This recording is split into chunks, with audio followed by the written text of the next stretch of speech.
Hello, hello, hello. Welcome, everybody. And thanks for joining us here today. And I see we had a few the questions were answered correctly in there. So Jason's probably the best at it so far. He's been pretty good, grabbing all these questions and answers. And I've made you a moderator, Marty and Jason. I've clicked on that little logo in there so you can kind of plug some sync settings in there, and thanks for sending that out, Jason. So let's move on and let's get the show going. And I hope my sound's coming through okay for everybody. If it's not, please let me know. And I don't have my headphones. I'm using my earpods today, and just with my mic.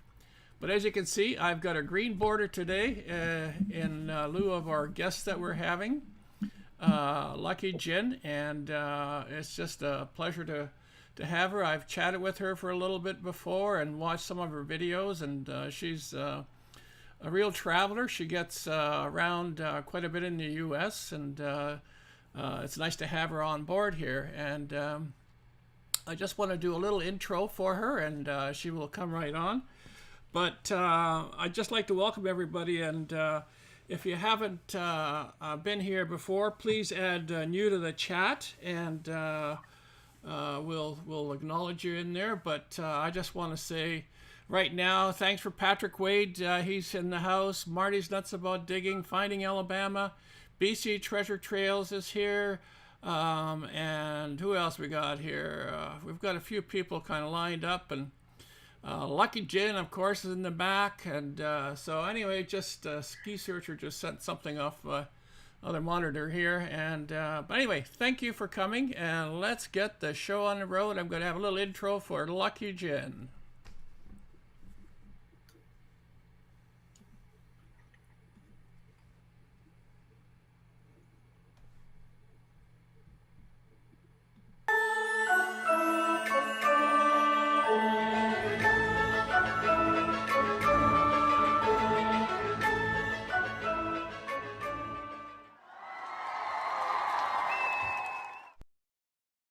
Hello, Gin, and welcome.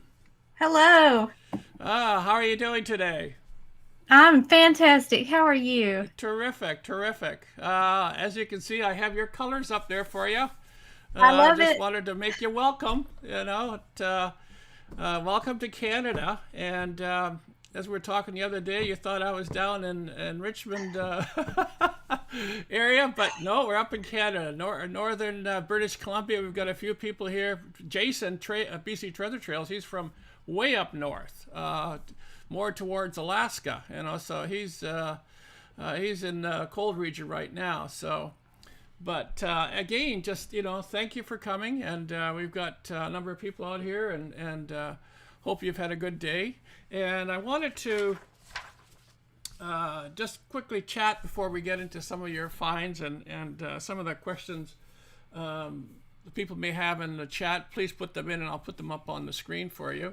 But could you tell us a little bit about the area that you live, and what it's like to treasure hunt and metal detect in there? So, home base for me is Tennessee, which primarily means relic hunting for the most part. And it's a little bit challenging sometimes. You really have to have private permission here. There's not a lot of public land, and that is part of the reason that you see me travel a lot, but also just because I love traveling. But yeah, mostly if you see me treasure hunting actually in Tennessee, it's going to be relic hunting for the most part. Oh, okay. Now, how did you get into metal detecting? So actually what started me down the path, I was taking a trip out west, and I knew I was going to be near an old ghost mining town. And so I got the bright idea that wouldn't it be fun to go and look for gold?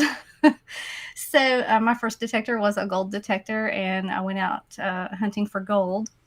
And that detector was lost, and so I had a break before I got another detector and decided to try again, because once again I was taking a trip west and wanted to go hunt for gold.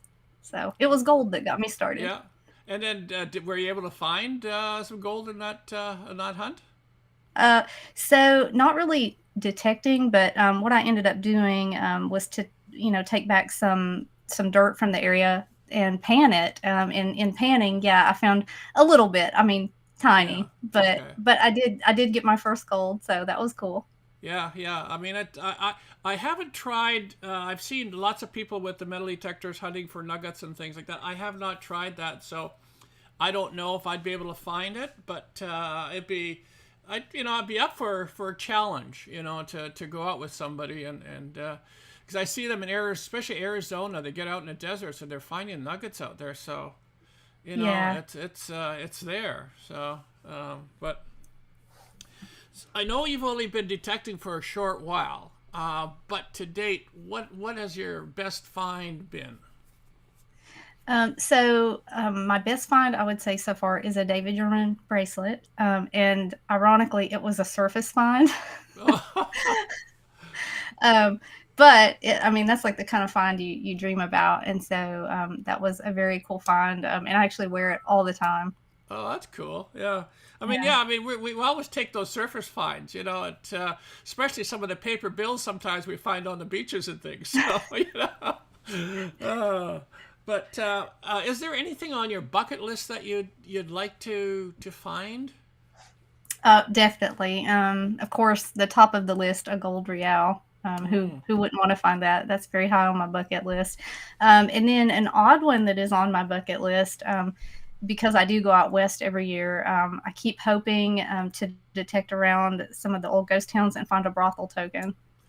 Those are Oh, kind of okay. trendy now. Yeah. People make jewelry out of them, so I'd love to find Oh, one. okay. I didn't even know they Yeah. had brothel tokens. So that's Yeah. yeah, that's cool. Yeah. Yeah, I know. I know. I think Deej, she's really into tokens, and I haven't heard her talk about that. But I'll have to kind of do a follow up with her and see if she has any of those brothel tokens. But yeah, it is kind of amazing. Now, in terms of permissions, how do you go about getting your permissions? How do you find the owner of properties? So that is something I'm terrible at, because if I'm comfortable with someone, I'm fine, but like I can be really shy to ask someone for something. So mostly, I mean, thankfully, I have a lot of friends that have farms and have been able to help me get permissions that way. But I have yet to go and knock on a door. Yeah, I guess I can see your point too because as a a female coming up to someone and say, listen, can I search your property? It's a little scary because you don't know who you're knocking on the door, So it's yeah, so I can see that. So and I think just we had Clark's Cove just came in and welcome. Um, Now, I know you do a lot of your filming. What kind of camera gear do you use your video, your channel, and your finds? So that is kind of a funny story too. I have a lot of equipment. I have a GoPro. I have a really nice DSLR camera, and what I actually end up using is my iPhone because I have like the top of the line iPhone, and it takes better video than some of the other equipment, and it's much easier to edit on the back end. Okay. So So, I do end you up edit on your iPhone too? Do you edit your videos on your iPhone? I actually edit my video on my iPad because Okay. it uploads to the cloud, so you're not Yeah. like having to transfer things back and forth. Yeah. Okay. I've never gotten into that. I see, like when you're sitting on a bus or something, and kids are always kind of working on your iPhones, and I see people editing videos. I've never been able to do that. I've got a big monitor in front of me here that I have to see everything large in order to kind of edit and put things together. So I always Yeah. commend people that can work on small little space there. Well, I have the Uh, big iPad, the biggest one you can get, and that helps. Yeah. Now, what have you had any surprises on your channel? I mean, for a short time, I see you have a lot of followers. That in and of itself has kind of been a surprise. I started it really kind of on a whim, just thinking my friends and family would like to see my travels and adventures, and it just took off from there. So that the whole thing has been a surprise for me. Wow, wow, yeah, it is quite something to um, I just had a comment come up here, and Jen, it's hard to keep up with her in the field. Ah, yeah. Uh-oh. Jeremy's Ah, telling on me. yeah, yeah, I see that. Yeah, so you've got some friends that you go hunting with, and so that's kind of cool. But let me see. I got a couple other. Who? What has surprised you the most with metal detecting? Oh, well, I will say honestly, the thing that has surprised me the most is that the finds are not as easy to come by as, you watch a lot of videos and it just seems like in every video they're, finding 20 rare coins and all that. And, so I've been at it for a few months now and, I have found you can detect for 8 hours in a day and, you might get lucky and find one or two. But the expectation going in is, that you just go out and find fabulous things all the time, and it's actually hard work. Yeah, I know, and I have some photos of some of your really good finds that we've managed to find on the beaches and in the fields. So, but yeah, I know, and people always think that you're finding gold rings and all this stuff all the time when you're out, and we pick a lot of junk. I know myself. I come off the beach sometimes. I've got a big bag, and it's just full of bottle caps, some pull tabs and Yeah. tent pegs, and it's just it's amazing. Now that's the beach. I don't know in the fields. I mean, you're lucky in the area you have lots of fields and relics that you hunt. I love seeing those 3-ringer bullets that you guys find your way, and yeah, we just don't get that sort of stuff. I mean, our country is pretty young, so we just don't have that history kind of buried in the dirt. So I'm always envious when I see, finds for you guys down there. So, but now I know you're also a rep for Fisher, I believe. Can you tell us about some of your tools that you have from them and how they work for you? Yeah. So yes, I was very fortunate to have signed with Fisher, a great company, American owned, so American produced products. But it's, it goes back. It's kind of funny because my first detector 2 years ago, the one that I lost, was a Fisher. Oh, And okay. then, I start this channel and then, have the good fortune to get to actually work with Fisher. So they have sent me a few detectors to use. You'll see me use an F75 limited quite a bit when I'm out relic hunting. And then when I'm at the beach, I have a CZ21 Quicksilver that I use. And then I have anxiously waiting in the corner a new gold bug too that is just dying for me to head out west with it to go hunt for Okay. some gold nuggets. So I haven't Okay. got to do that yet, but it will be going west with me for sure this summer. Yeah, yeah. Now you just came back from Florida. Tell us about that the hunt down there. What was that like? So that was actually my very first show that I've ever gotten to go to, and it was just cool. It was more fun than I could have imagined. There's so many people that you meet and you talk with on the internet, and you go to these shows and you actually get to meet them, hang out with them, take photos, and then if you're really lucky, go out and hunt with them. And I had the good fortune to go out and hunt with 3 very seasoned relic hunters, anywhere from 17 to 40 years of relic hunting. And that Wow. gave me a chance to learn a lot of, just cool tips and tricks and things to look for. So it was a great experience.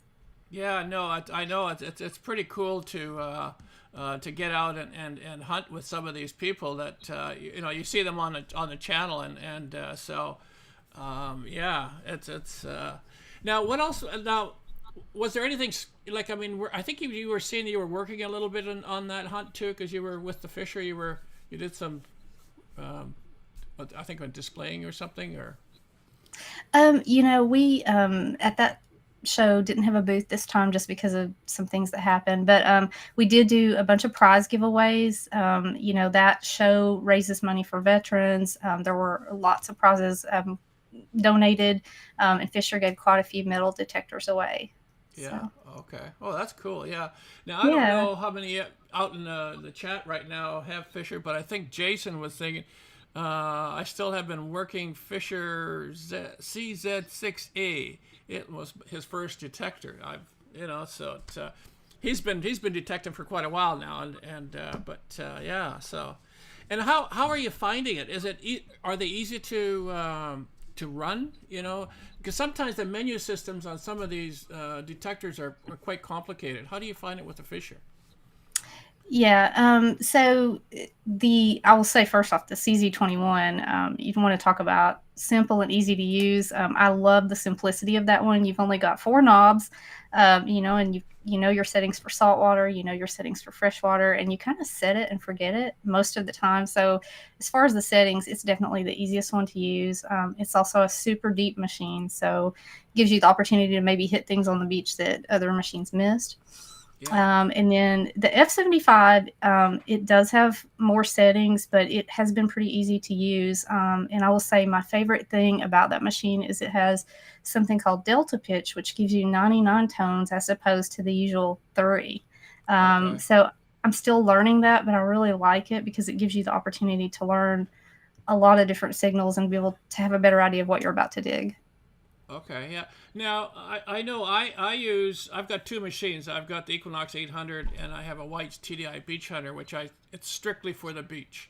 That's all I use it on there for, because I found even with the Equinox, it's supposed to be good for the water, the salt water in that area. I still have a lot of hot rocks, the black sand that still interferes with that. So with my Beach Hunter, it's I find it's probably the simplest. It just tells me there's something there and I dig it. So when I'm on the beach, I dig everything.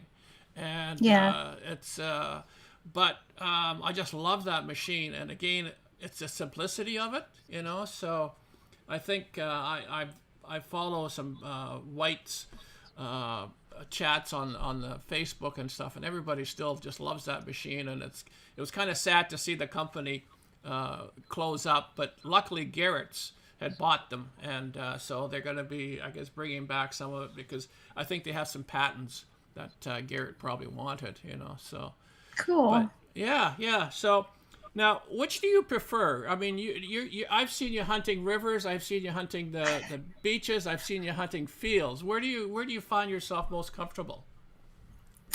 That's kind of tough. There are things I like about all of them. I love, as far as the beach, like the ease of digging. Obviously, the Hmm. sand is a lot easier to dig than the other types. But I also love, hunting gold, because it is a little bit more rough and rugged, and I enjoy that.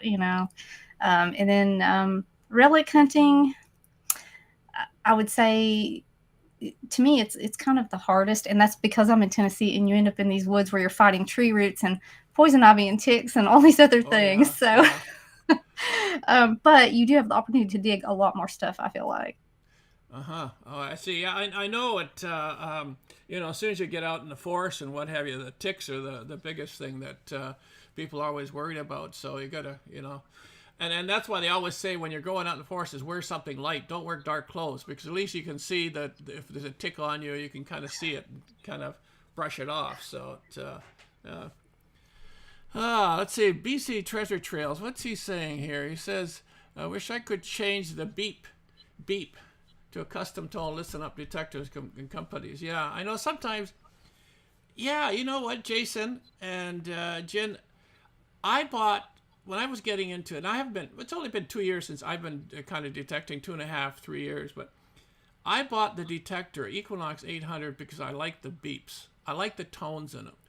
Uh, and I listened to the Garrett's, and I didn't like that the scratchiness of the Garrett tones, and so I don't know how many people will buy a machine just for the tones. Sometimes it's just because you just like the sound. If you're gonna be listening to something all day, I guess you have to like it. And Yeah. so, but yeah. So I guess Jason maybe with his beeps, I'm the same way. Is I need to have that, but. Yeah, that is definitely why I'm such a fan of the Fisher F75 with the delta pitch and having those 99 tones. I mean, Mhm. you have a lot of variety there to give you, I feel like, a much better idea of what you're about to dig. Yeah. Now, are they all wireless headphones for the machines too? Not right now. Not right now. Okay. Okay. Yeah. Because that's the key, I guess. Things are going wireless, but as soon as you hit underwater, the wireless is kind of useless. So it still needs to be kind of set to the machine. I know the Deus has the wireless coil, but if as soon as it goes below water, it doesn't feed to your headset. So they have to have the wire back to the sender still. So it some of it is that way.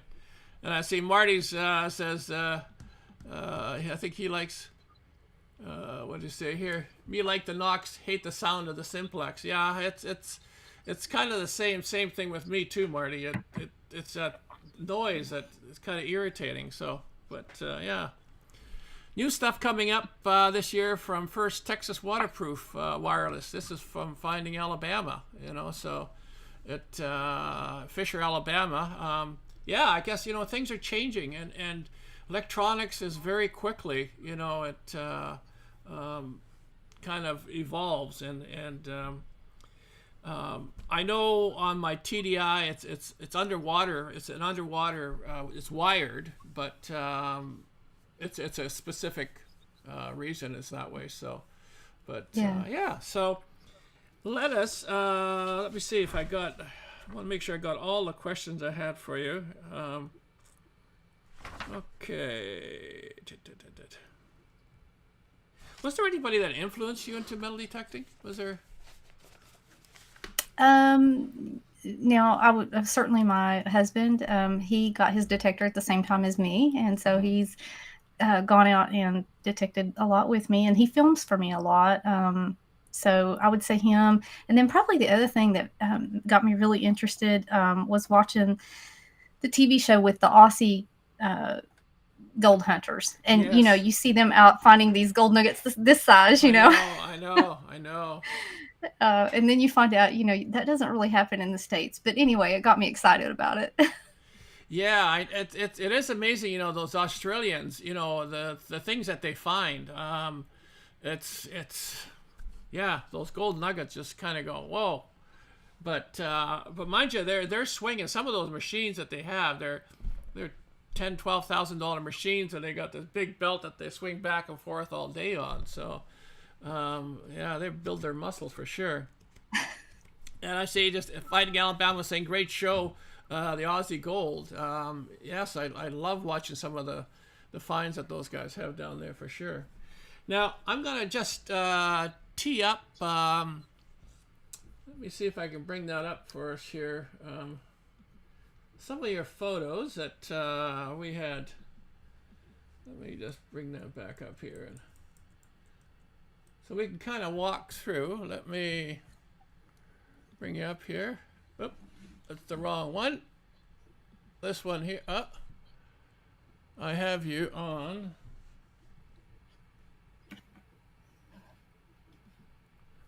And I got the slideshow. Just a sec here. I got to change the camera here. Brio. I think I lost it. Oh, I know what I'm doing. I had put that onto that one. There it is there. I got it backwards. So that one there, the photo looks a little blurry. I'm not sure. Can you tell us about that? Do you know? Can you see what that is? Is it up on your screen? No, I'm afraid not. Oh, there it is. Yeah. Okay. So that was a relic I found hunting an old home site. And, of course, I put it out on my video and said, hey, does anybody know what this is? And thankfully, I have tons of awesome subscribers and ended up with someone who could identify it. And it's actually a button off of overalls that were from around 1914. So that was just a little button that I found at an old home site, which for some reason here in Tennessee, so far I haven't found a lot of buttons, and so that one was a really cool one. Yeah, that is kind of cool. Looks like it's got a bow and arrow and some sort of yeah. Wow. And this here, what can you tell us about that? So again, that was a dig where I actually got a bunch of buttons. They were all together, and I put it out and asked everybody, hey, what is this? And then had people that came in and said, "Hey, that's off of a World War II military uniform." So Oh, okay. yeah, so a lot of times when I'm digging, I don't know what it is because I'm so new to metal detecting, so I don't even know to be excited. I'm just like, "Hey, look at this cool thing I found," and then, I'll have a subscriber come on and say, "That's really cool." Yeah, I guess. Yeah, it is. Like I mean, as Jason was saying, he hates the nuts about researching. So, but I mean, that's the thing with the group that we have metal detecting is they're all so helpful. They'll help you with finding what it is and to tell the stories because always somebody knows something about it. Someone's seen that or found that in the past. So it's always kind of cool to have that. So, and then looks like you've got a beautiful ring here. Yeah, that ring had to belong to like Andre the Giant. It was huge. I could Wow. probably put 3 fingers in that ring. Yeah. So when I found it, of course, I was so excited. I thought it was going to be gold. It ended up being tungsten, but it still was a really cool find, a men's wedding ring in size jumbo. Yeah. I mean, a ring is a ring. It's Right. nice to have the gold if you can, but a ring is still a ring. When you find it. So it's cool to have, for sure. How many have you found? Many rings, or is it just So far, I've got 3 rings. okay? Okay. Yeah, this one, another kind of a costume one, and then I found a ring at one dig that caused a lot of debate on the channel and had everybody trying to figure out what it was. I'm still not convinced it's an actual ring, but anyway. Yeah. Now, have you heard of the ring finders? I have, yes. Chris actually lives in the same town as me. He lives in Vancouver, British Columbia, and he's the one that started ring finders worldwide. So I run into him down on the beach quite often, and and doing his finds, and he's returned so many rings. It's amazing how many rings people lose. You know, I've had the luck of returning a couple of them, and one time I was out in there's a number of beaches that I hunt in here, and I was out there 2 hours. I found a bunch of stuff and junk, and I get a call from this lady that my name's so and so, and I was out last night and we lost a ring on the beach, and I says, well, you're lucky because I'm just a beach over from where you are. So I went over and met with her and asked her how she kind of got my name, and she says, "Oh, the because we have the parks people come and do the beaches. They kind of rototill the beaches there, and I give them my card. I says, if anybody loses anything, give me a shout." So he handed her the card, and so we went and she showed me the area that it was in, and sure enough, I made four runs in there, and bango, I hit beautiful ring with diamonds around there, and she was so happy. Wow. She lost it the night before, and that beach gets hunted all the time. There's a fella in there. He's out there like at the crack of dawn hunting, and so I'm surprised that it wasn't found before we got at it. But yeah, she was very surprised. And another one we returned was in Maui. There was on the beach. We were first year I was over there hunting with it with a friend, and a lady came up and says, "I lost my ring. Can you help me find it?" And sure enough, we found it and returned it for her. It's a really cool feeling to give something back that means something to somebody. So hopefully you get a chance to do that sometime. I hope so. Yeah. I may have a ring recovery coming up. I've been trying to coordinate with someone. He lives a little ways away from me, so it's a challenge. But I actually have one coming up probably. Yeah, yeah, no, and you might want to get in touch with Chris from the Ring Finders because he's always looking for people in different areas of the world to support the Ring Finders worldwide. So put it in there. But yeah, so anyway, that's a cool find with that ring. Let's go on to the next one here, and 4438. Now this one here is your a crematorium. I guess someone's disposed of something. Yes. Oh, So that was a beach find. That was in Biloxi, and I'm going to tell you, I just stepped off the beach. I was turning my detector on to kind of get started. First swing, I hit this, and I'm like, really, you dumped the ashes like 5 feet off the sidewalk. yeah. So That's weird. Like I know I did the same thing with my when my mom passed away, and she there was a beach that she would go to, and so I went and kind of spread the ashes in there. But I took the tag out. I keep the tag. Like you'd think I would at least have right. that back from the. Maybe some people don't realize it's in there. I don't know, but I mean, I would have expected to find it like down more toward the beach, not right by the sidewalk. Oh yeah, yeah. It's just weird. Yeah. So, interesting. Yeah, stuff we find. Now you've got a beautiful quarter here, 1940, and a penny behind there. So, Yes, huh, that's my first silver of the year. And that penny was hiding in the hole with it. So it was, of course, throwing the signal, all huh. kinds of crazy. But so I went ahead and dug it anyway, and of course found the quarter first. But then I thought, I was pretty sure there was something else in the hole. And sure enough, that 2020 penny was in there with it. So I'm glad I dug it. Yeah.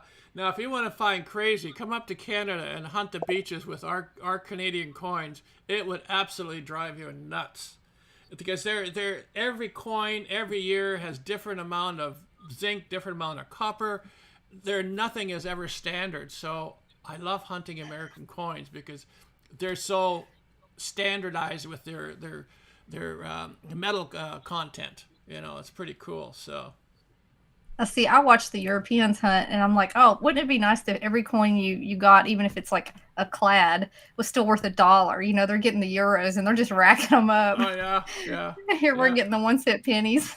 I know. But that's a trick. Like for me and in Canada we don't make pennies anymore. They've discontinued them. But when I go to different parks, if I find a lot of pennies, I know it hasn't been hunted. So it's a great area to continue coming back and search it. So I imagine it would probably be the same for you down the States. Because if you're finding a lot of pennies, it has been an area that hasn't been hunted yet. So you could get some pretty good finds in there. So Definitely. In the park I found this at, I will for sure be going back to it again because it's one of those parks where you literally can't swing your metal detector without hitting 5 signals. oh so yeah. so it'll keep me entertained for a long time, I think. Now I guess this is the bracelet that you're so proud that you found. Yes, this is a David German. That is a huge, thick bracelet. It's sterling silver with diamonds. Yeah. And I found that in the middle of a monsoon because I love the outdoors and rain doesn't deter me. So I was hiking in the middle of a torrential rainstorm when I found this. So are there diamonds at the end? Is that what those are? Diamonds. Wow, that is cool. Yeah. Yeah, it looks very kind of a Viking type of a jewelry. Yeah, the torque style. Yeah, Yeah. it is. Yeah. Very neat. And here and this is all the treasures that we find all the time on the beach. Do you remember where you might have been hunting these? Oh, well, actually, I think this is actually from that park. Maybe. Oh, okay. I'm not sure on that. Yeah, I know there's some quarters. You got some pennies in there. Now I do see some of your pennies are as you can see, this one here is starting to corrode quite a bit. Our pennies are just, oh man, there's nothing left of them. They get so chewed up and rusted away. But you We can have see that in. you've got a good selection of the pull tabs and all the other canned slaw back here. It's the daily routine. For us on the beach, cleaning it up And Yep. that's what, like, a lot of times, you know, like people will come up and ask, like, what are you finding? I says, well, I'm just cleaning up the beach, and I'll show them all this stuff that I found, and they can't believe it's there. You know, Yeah. And especially some beaches you go to where you'll just find a handful of like rusty nails, and I've found huge knives and just all kinds of stuff. And people, you know, I've had someone come on my channel and say, why do you wear shoes on the beach? And I'm thinking, are you kidding me? Have you yeah, seen the yeah. stuff I find? Yeah, absolutely, and gloves, you know. And Yes. I always say to people is make sure you get your tetanus shot because, you know, like if you don't wear your gloves, you get cut in some of that rusty stuff that we find in there, and especially if you're on the ocean, you know, the fish hooks. My wife swims in open water swimming, and I go down there while she's out swimming. I'll be hunting, especially in low tide, and I find triple barb hooks and rusty and this is just kind of almost like a surfer's find that I'm picking up that people would be quite easily step on and get hooked on. So it's pretty dangerous on some of the stuff we pick up. And there's I guess this is your button you found. This is the button here that we saw earlier. Yeah. Okay. So that is from the old home site where I found that. I also found my first weedie at that site. Okay. Yeah, I think the first weedie I found was down toward Point Roberts. It was a 1919. That's the oldest one that I've been able to get, and it was just across from the U.S. border into Canada, and it was kind of it was a park, but it used to be a gravel pit at one time. So we find the weedies up here too. It's amazing. They migrate. Yeah, they do. Yeah. Now, tell us about. I know, like I was mentioning to you, you do some river hunting, and tell us about the story you were out here.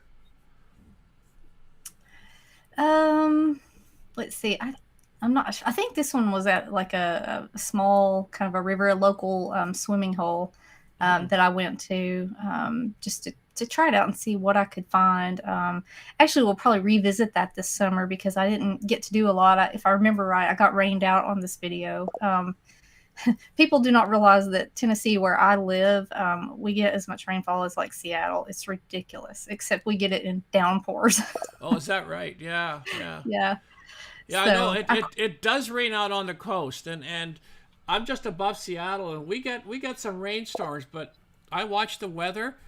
It's amazing, like how much rain that they get down there, more than we do. And I'm not, you know, I'm only 2-hour drive from Seattle, so, but it's just, I don't know, the way I guess it hits it. Yeah, I hear somebody knew where this was. So they got two of them up here. Diefenbaker, great place to go toboggling. Fine.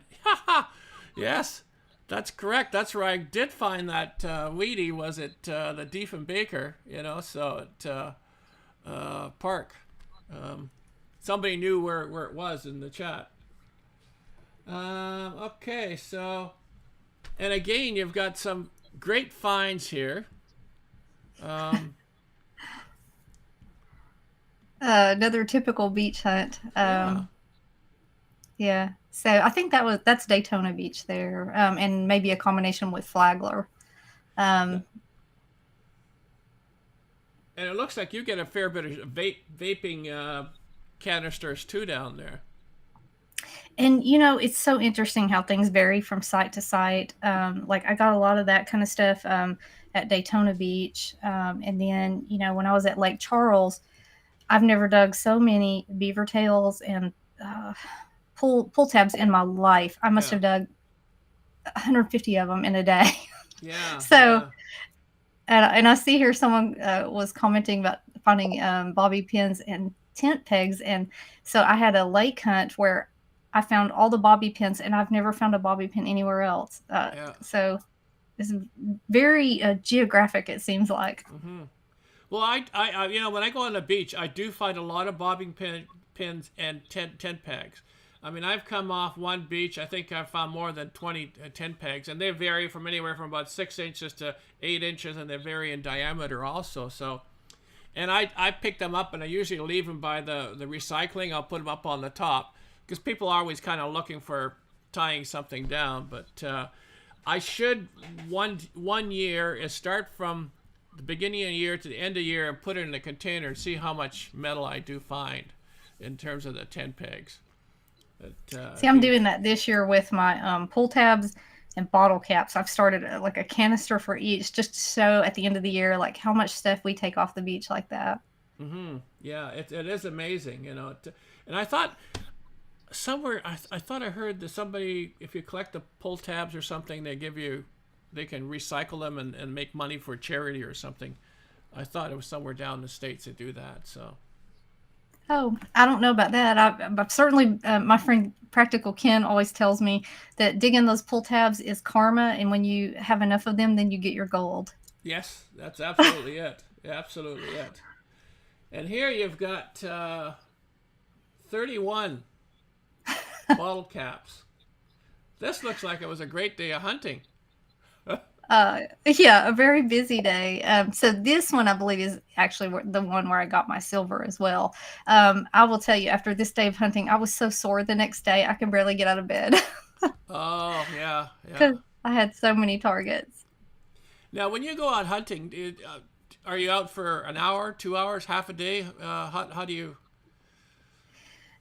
So typically, the shortest amount of time that I'll go out is going to be 5 or 6 hours, but typically I'll do 8 hours. And if I'm traveling, like if I've gone to the beach, then I'm definitely doing at least 8 hours every day because I try to make the most of those trips. Yeah. So yeah, I'm exhausted by the end of my trips. Oh, I can believe it. You know, I mean, you're digging, especially if you're digging in the dirt. It's a lot harder than the sand. I mean, with the sand scoop, you know, it's quite simple to shake it and you know, it's done. But have you been in the water where you're, you know, up to your chest in water and actually kind of hunting underwater? Have you done that at all yet? I haven't. The furthest I've gone out so far was probably just like to my knees. But this last trip, I did buy dive boots. That was actually suggested to me by the Digging Canuck because I was complaining in one of my previous videos because it was so cold and I, you know, didn't want to get wet. Ended up getting wet anyway, and she said you need to get dive boots. So I've done that, and I've ordered a wetsuit. So that, you know, if it is cold, I can still get out in the water. But I'm suspecting that's going to be an interesting dynamic because just doing it to your knees, you know, it takes a lot of effort to keep that coil down in the water. That's been, you know, so I can only imagine how much harder it gets the deeper you go. Yeah. Now, I'm not sure about the scoop you have. Is it an extreme scoop you have? Is that what you're using? I have a CKG sand scoop. I actually have two. The one I've used for a long time didn't have a handle, and so I let them know I would really like to have one with a handle, and they sent me another one with the handle. So the CKG is what I'm using. Oh, okay, yeah, because I have the extreme scoop, and it's a two-handle one that it breaks down, and I throw it in my suitcase, and off I go to Maui with it. But the only thing I don't like about the head of it is that. Like when I go into the water, a lot of times, like you lose an ear stud, it drops through the holes, and I'll find it, I pick it up, and I shake the scoop, falls back down in there, and it's just luck to get the, and you know, it could be some nice diamond studs that you're missing. So I wish there was something that would be just a tiny smaller. Specialized just when you're in the water, you know, because the sand would still kind of go through, but I haven't found anything like that yet. So that's the only thing. That's interesting. I get frustrated with it. Yeah. Well, wouldn't that make you think like you missed your target? You'd be like, well, I still didn't get it. Yeah. Well, I mean, you know, what happens is like I'll find it, I'll pick the scoop up, I wave over the target, it's gone. And so it's in the scoop, and I'm shaking to get it done, and I look nothing. So then then it's in a different spot, you know. So then finally I just give up, you know, and I go on to something else and hope that you know, it's something bigger. But yeah, well, I guess Patrick is saying that, you know, a magnet, you know, magnet will work with some things, but And I know sometimes what people do on the beaches of Vancouver is they'll have a rope, and they put a magnet behind them, and they'll drag that through the sand, because all our coins in Canada are steel core. So the magnets pick them up that you miss with a detector. Yeah. But well, maybe that would work in the water too. I don't know. Yeah, it probably would. It probably would. Okay, so now I've got a special. I'm just going to go to my other camera here, and I had a mail call just arrived yesterday from John Long Silvers, Rails, and Metal Sharks from Florida. And they sent me, I got a parcel from them. And it's a pound of stuff in here. I just want to kind of, say thank you to them. And I just want to show you all the goodies that they sent. They sent me a really kind of a nice little note. Dear Frank, I'm writing to you to thank you for kindness and mailing so many giveaways to so many people. During this difficult and strange times, I've closed some of my items for your enjoyment. Please keep them on and give them away if it's yours, just please. Thanks, John Long Silver Rails and Metal Sharks, and they've got some rolls of pennies for me, so because I do the coin roll hunting too. But I just wanted to show you some of the neat stuff that they sent me in here, and I've got the rolls of pennies that I'm going to be going through. I'll hunt them. We don't, like I say, we don't get pennies in Canada anymore, so I've got US. I'm almost don't want to open them because it's rolled so cool. But they've sent me the Metal Sharks. I just get right way here the stickers. So I got some stickers. I'll do some giveaways with them for people. So it's kind of cool. Frank, will you hold the sticker up? Sure. Let me just turn it around. Oh, okay, I just gotta hold. I gotta publish this one. Hold on. There it is. Metal Sharks, yeah. So it's a cool. Okay, so the reason I asked that, I actually met him at Florida Hunt 8. Okay. Yeah, they live in Tallahassee. Yeah, so I was wandering around in the woods, and I come on this fella. He's hunting all by himself. It was him. And he gave me one of his stickers. So, he actually, I think he had a world, isn't it? Yeah, he had, I think, a really good hunt. I think he was one of the people that found a bayonet, I believe. Okay, yeah. No, yeah. It's just, I mean, I had him on an interview.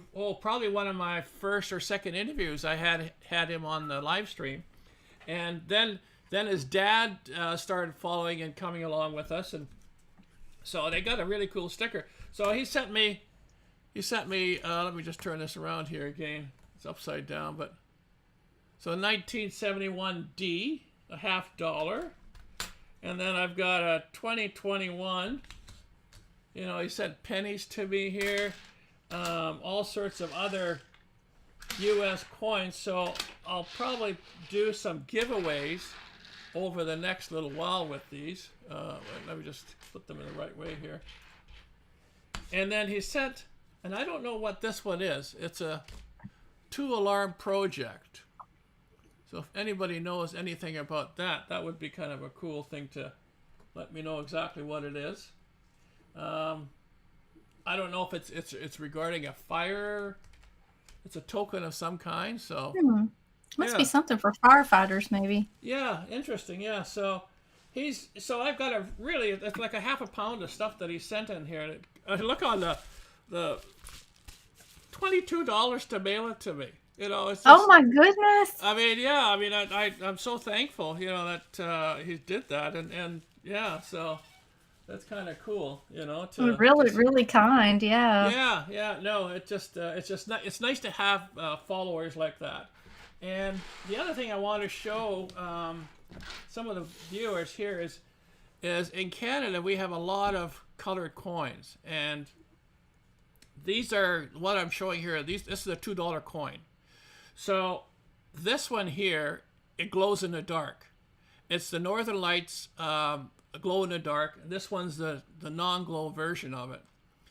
I believe there's about 300,000 of these made or something like that in Canada. So they're rare to find. And Marty's nuts about digging. He knows. I mean, I did a $1,300 2-roll hunt, and I found one in that.